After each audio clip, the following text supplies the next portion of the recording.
Welcome again to Getting to Global. We're here live with Shelagh Stoneman, Senior VP for Marketing for Chico's. Shelagh, thanks for joining us. It's my absolute pleasure. Thank you for asking me. I have to ask, your new campaign, what is this all about? Bold, and who's going bold?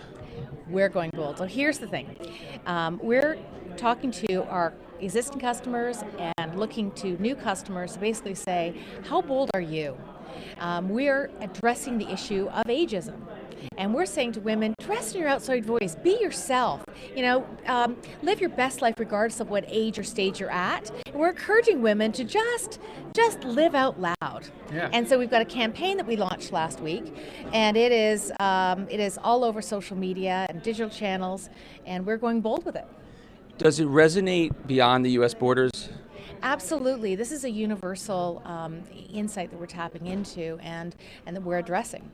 And Chico's is a retailer, especially women's specialty retailer. We target women 45 plus.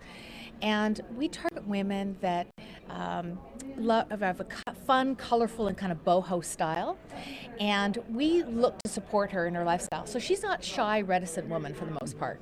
Yeah. And so this whole campaign is all about encouraging her to dress the way she wants to dress and live life on her own terms. And it resonates. It's well beyond the U.S. borders. Sure. I noticed that even in the States, my mother is a big fan of Chico's.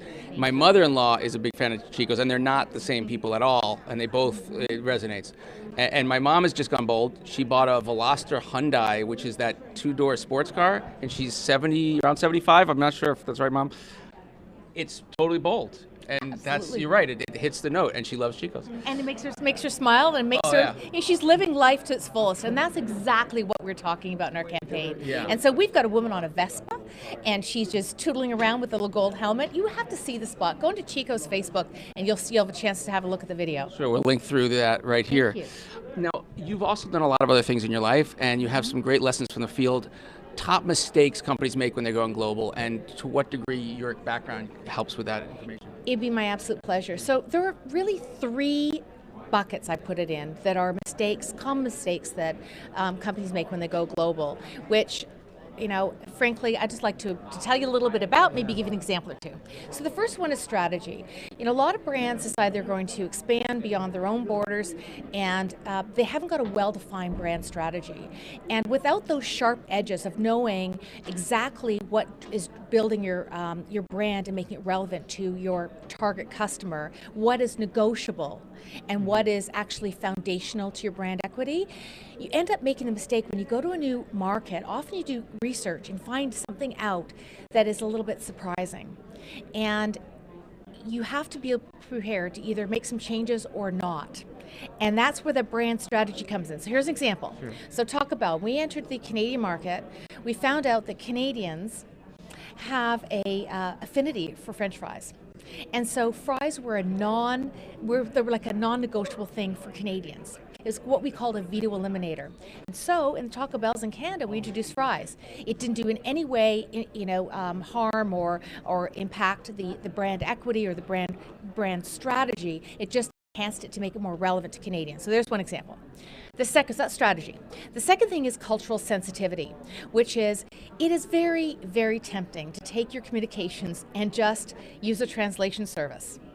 And frankly, there are a lot of free translation services available. You know what I'm talking about.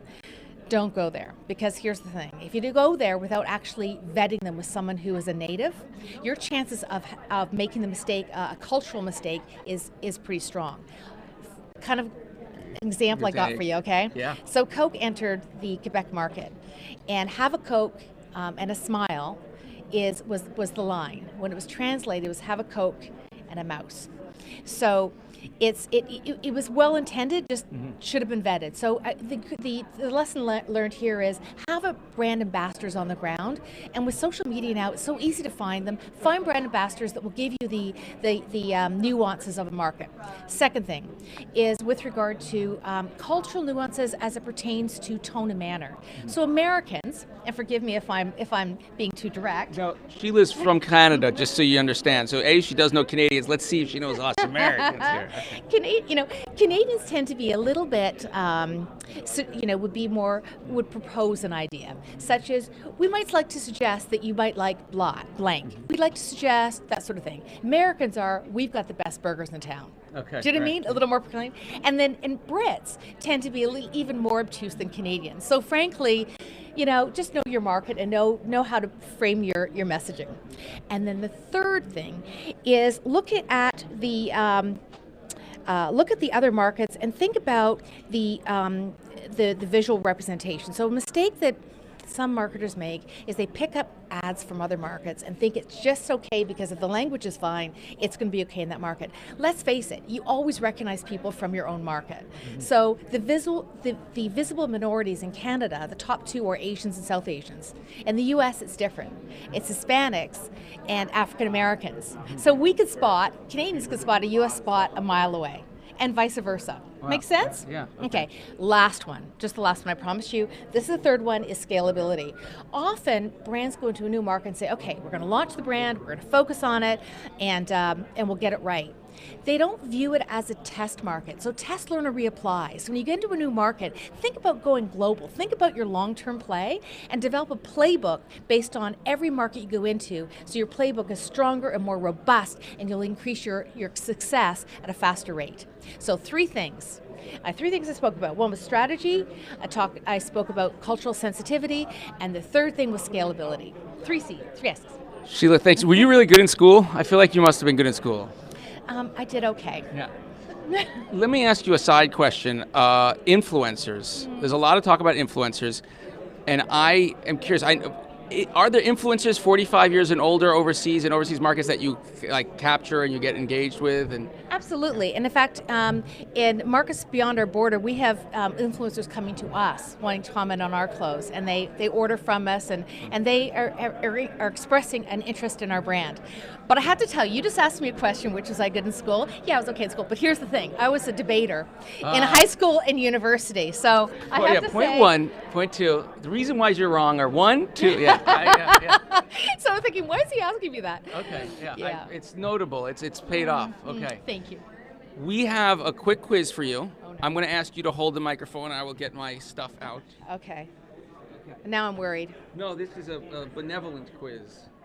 Especially for an exam person, a person who's good at school. So in debating, this would be called the cross-X. The questions come, you don't know what they're going to be. Yeah. All right. Is it. I'm ready. I'm going to ask you a couple of questions here. Okay. This is our question stuff here. What is the closest city where you live right now? That would be Fort Myers. I live on Sanibel Island, so the closest city would be Fort Myers. Okay. You inherit a storefront. This is good for Chico's. This is a good omnichannel. I don't know if I need this. I need this. You inherit a storefront in Sanibel Island. You can't sell it and you can't rent it out. What do you do with it? You can't sell it and you can't rent it out. It's just sitting there. Sitting there, you do something with it. Or what are you going to sell in it? What are you going to use it for?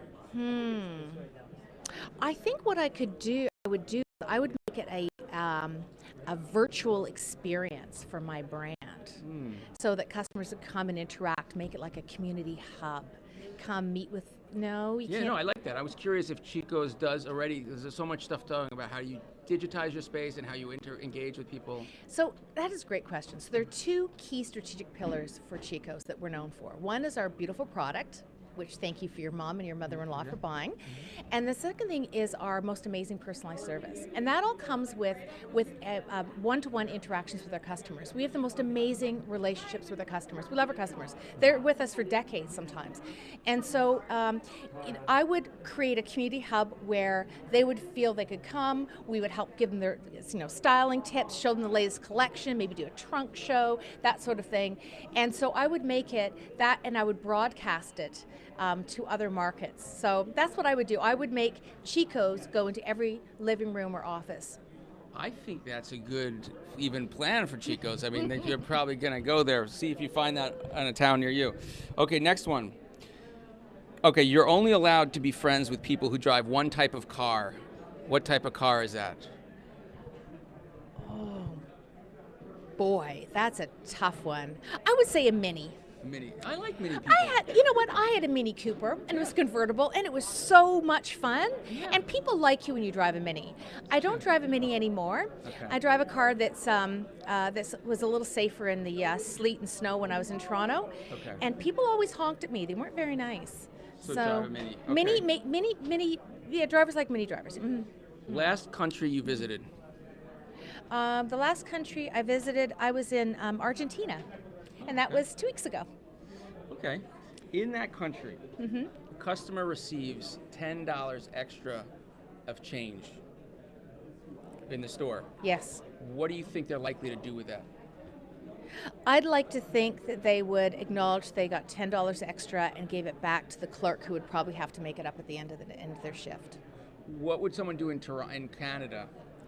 Well, Canadians are very polite, very proper, and they're not rule breakers. I think they would actually give it back. I won't ask you what they do in America. I'm moving on to that. Okay. You're stranded on last question. You're stranded on a desert island. Mm-hmm. You can only be delivered one type of food, probably through a drone, for the rest of your life. What cuisine are you going to choose? Sushi. Yeah, healthy. I love sushi. It's healthy. And the other thing is, there's a lot of variety. Mm-hmm. There's a lot of variety. And if you want a sashimi, you could just take the rice off it. It's true. I'm telling you. Sheila, thanks for joining Getting to Global and for sharing the variety as a spice of life and all your global knowledge. We really appreciate it. Thank you. It's my absolute pleasure. Thank you for having me. Thank you.